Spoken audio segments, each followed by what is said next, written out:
Welcome to APDesign Digital Tools.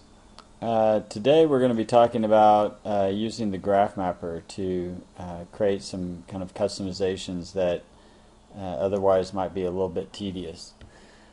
So what I'm going to do is I'm going to use the Louver project from Louver301 and start to think about other ways that I might want to space these louvers out.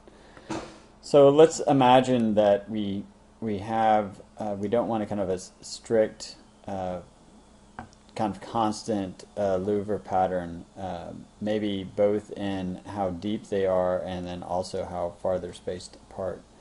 So there's a couple ways that I could do this. Remember that kind of that is all built from these two divides. So I could do it in another way. I could do it by evaluate,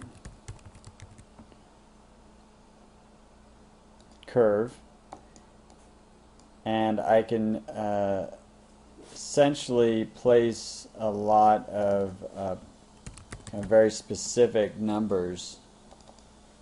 So like I want to have one at 2 inches, at 5 inches, at 10 inches, 15, 17, 24, 36. Say I want that. And I would have to do a couple of things. I would want to make sure it's on multi-line data so that it's feeding each one of these. If you don't do multi-line data, it's just one big text, string of text, which aren't numbers. So multi-line data actually allows it to be a series of numbers, individual indexes. Alright, so let's just see what that would do. I'm going to plug that in. I'll make another one for the one above, make sure that's going to the other one. And then I'm just going to take this point, put it in there, take this point, put it in there. So what that's done is given me some very kind of specific moments where I'm going to have a louver.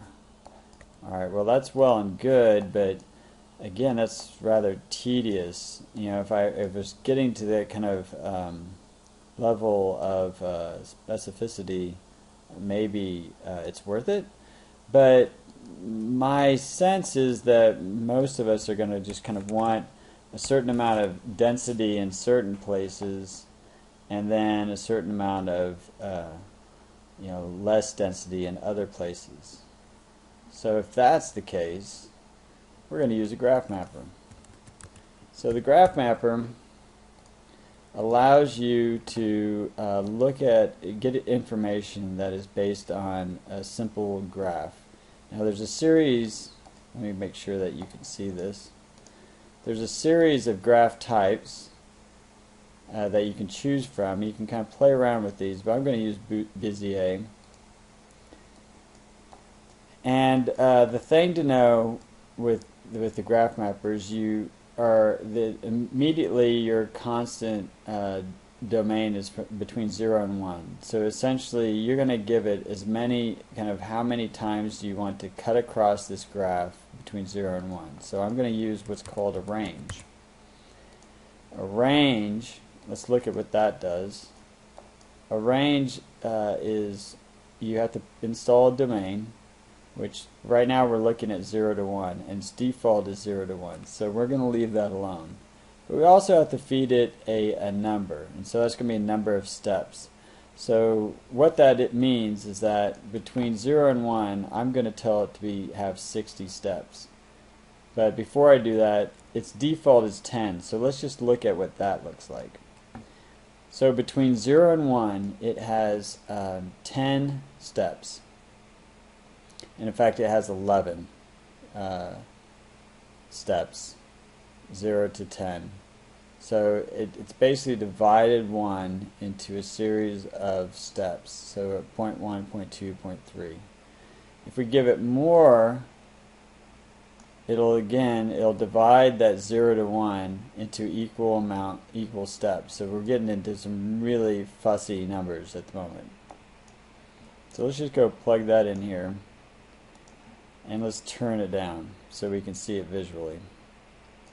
So at about 12 you can still see the red lines. And so what it's doing is it's created this kind of fictional line, this preview line, and wherever it crosses the graph it's going to give me a result at that point. So if we do this, it looks very much like our range, because this is a very strict, linear graphing of points between 0 and 1. Now as I change this, though, we're going to see some very different kind of results. So between 0 and 1 is this graph. We'll should see a very high number, relatively speaking, for the second number, and then that will slowly get to be some very close to 1, but some very small changes. Here we have large changes happening, and here we have small changes happening. So large 0.28, another 0.22 onto that, another 0.2 or 1.13, and so on and so forth. But then as we get closer to 1, we see very small changes, 0.03, 0.02, 0.01. Does that make sense? Alright, so then from there we can start to create points that are going to be span across this curve. Now realize between 0 and 1 is what we've kind of asked it to do. And as I increase this from like 14 to say 60, you will no longer see the red lines. They're still there. There's just so many that can't even kind of create a preview. So now I have all of these. Now the question is, how do you take this 0 to 1 information and make sure that it spans the entire line? Well, to do that, you basically reparameterize the curve. So here on the evaluate, I'm going to hit this and reparameterize. What it's going to do is it's going to spread out those numbers and basically look at 1 being the end point of the curve and 0 being the beginning point. So it's just basically spreading them out proportionally across the entire curve. So that's one side. I'll do it to the other. And now we see that we have this kind of density at the top and this really rather open quality at the bottom. And we can just play around with it.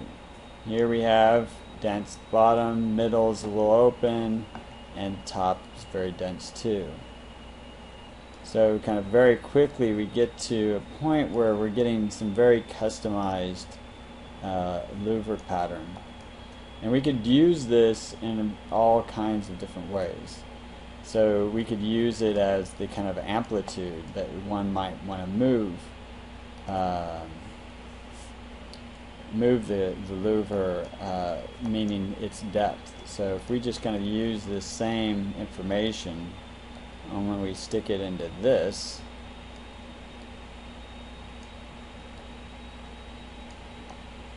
we'll see that down here we get some very thin louvers, and they get kind of thicker and thicker and thicker and thicker and thicker until we get to the top.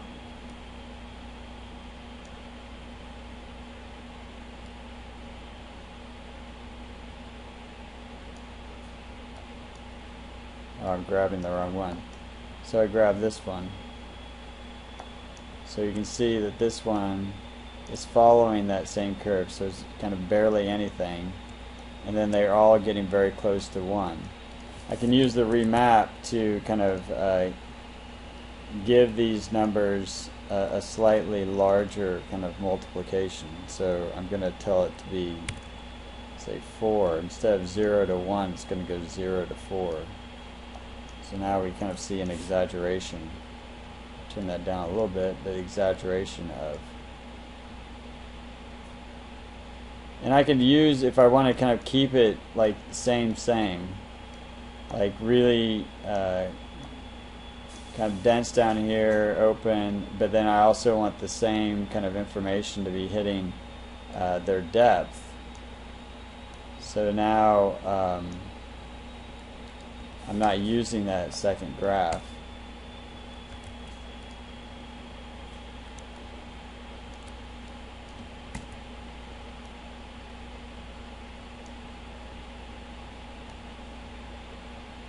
So it's really dense down here, but they're actually kind of thin because it's closer to 0. And then we slowly get to 1. So who knows if that was really kind of a good idea, but essentially that's how you use Graph Mapper. You just set up your range, do it intelligently, and then you can remap the information out of it as you need to get to a kind of proper fidelity for your project.